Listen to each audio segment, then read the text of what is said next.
comes to your mind when you hear of Mongolian food? A big hot grill with all kinds of food on it is indispensable. Fire and Ice is a Mongolian-style cuisine. It is located at the heart of Back Bay. The name Fire and Ice is interesting. Matthew DiPaolo, the general manager, explains its special meaning. All of our food items are packed in ice, keep them at the right temperature, and then so that's the ice part of it, and then we have the fire being the grill where the food is cooked. Customers got fully control to create your exclusive meal.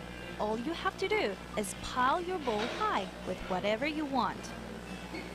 We don't actually have a printed menu for our entrees. The entree menu is up to the guest, where they get to create their own entree based on the items that we provide.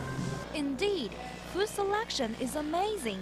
There are over 15 kinds of vegetables, over 16 kinds of meat and seafood, and over 5 kinds of pasta. Customers could choose their preferences. This is not the end. The bottom line is to choose from at least 15 internationally influenced sauces. Top your dishes with your favorite flavor. Don't worry if you get lost in the food maze for the first time. In our menu, we do have some suggestions if they are lost, because it can be a little overwhelming at first. Our staff is trained to help people on what type of food they like and what kind of flavors. All the sauces are labeled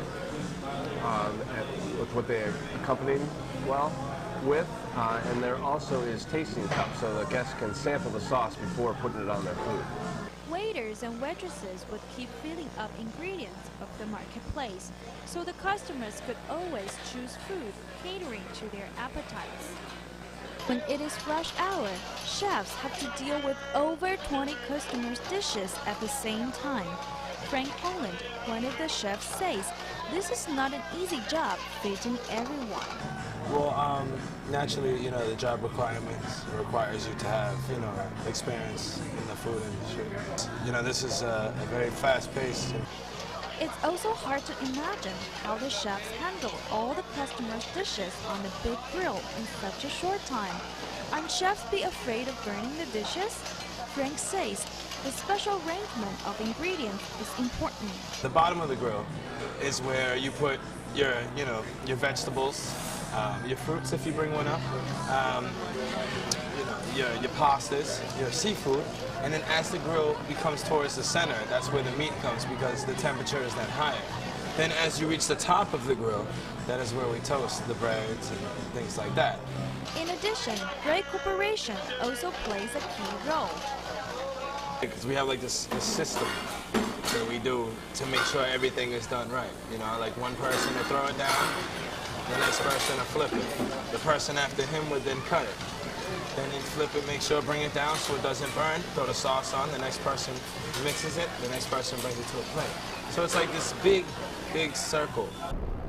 Fire and Ice boasts for its open kitchen. Customers can see from what touches to the grill to hit your plate. Chefs also loves to have interaction with customers. Frank says he really enjoyed this kind of ongoing atmosphere. I love entertaining people. People come and they smile and they go home and they tell their friends what a wonderful time they had. That alone gives us satisfaction. It's not an easy task to be a chef in Fire and Ice. Frank says cleaning the grill is especially the most difficult part. The one thing that, is anywhere close to being hard is definitely scraping the grill because all the sauce that touches it, it becomes, towards the night, it becomes harder to take that stuff off. Customers are all enjoying the food. Food is, traditional and delightful, So you can make your choice, and this is gonna be a perfect combination. Really good, very good. You can mix a lot of things together and try different combinations and different sauces. Fire and Ice always attracts many people during dining time. Want to create your own unique dish? Why don't you visit Fire and Ice next time? For NewsDay, this is Pin-Yu Chen reporting in Boston.